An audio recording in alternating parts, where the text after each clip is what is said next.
அதாவதுங்க, அன்னைக்கு பவுல் பவுல் காலம் மாதிரியா இப்போ?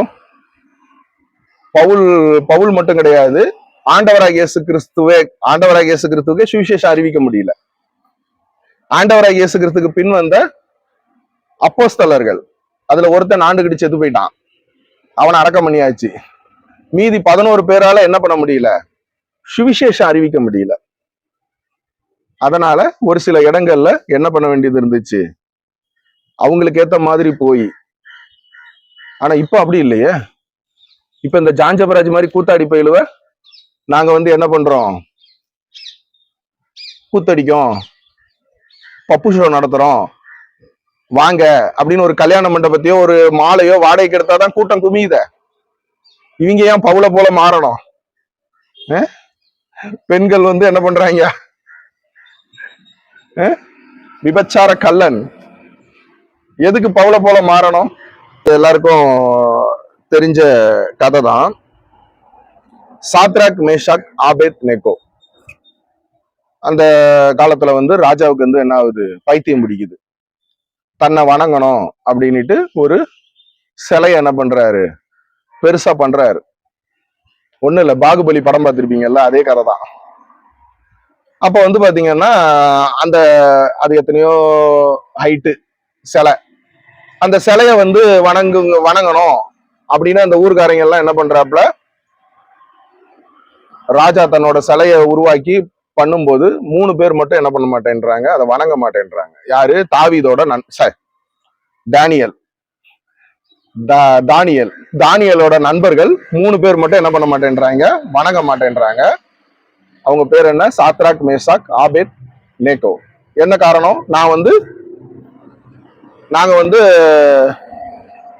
ஆண்டவராய் இயேசு கிறிஸ்து, கர்த்தர், பிதா, குமாரன், பரிசுத்தாவி, திருத்துவம், ஆண்டவராய் இயேசு கிறிஸ்துக்கு மட்டும்தான் நாங்க என்ன பண்ணுவோம்,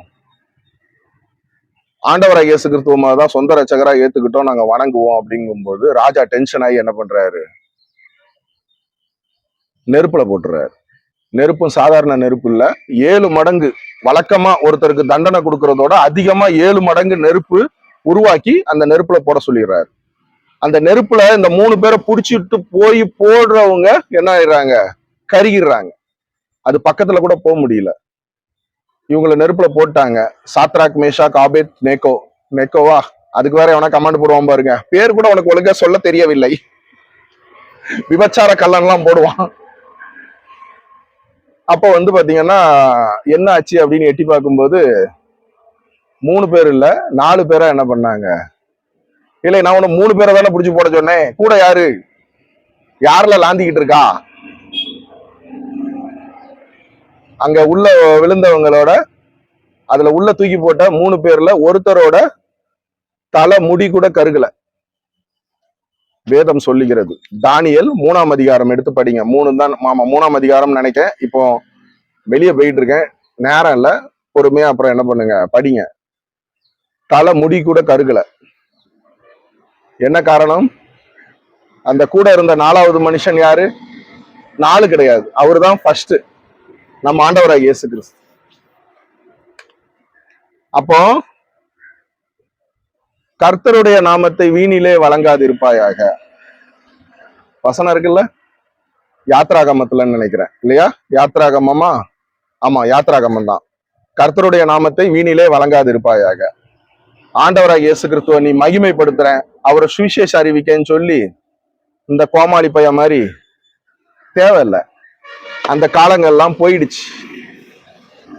எங்க ஊருக்கு மிஷினரி வந்தார், திருநெல்வேலி மாவட்டம். இதே திருநெல்வேலியில இருந்து லண்டன்ல இருந்து, இங்கிலாந்து தேசத்துல இருந்து வந்து சென்னையில இருந்து திருநெல்வேலி வர நடந்து வந்து, திருநெல்வேலியில இருந்து எங்க ஊர் இடையன்குடி கிராமத்துக்கு போய் பல சபைகளை உருவாக்கினார். இன்னைக்கு திருநெல்வேலி மாவட்டம் ரட்சிக்கப்பட்டதுக்கு காரணம் ராபர்ட் கால்டுவேல். அவர் ராபர்ட் கால்டுவேலாக வந்தார், ராபர்ட் கால்டுவேலாக மரித்தார், பல ஆத்துமாக்களை அறுவடை செய்தார்.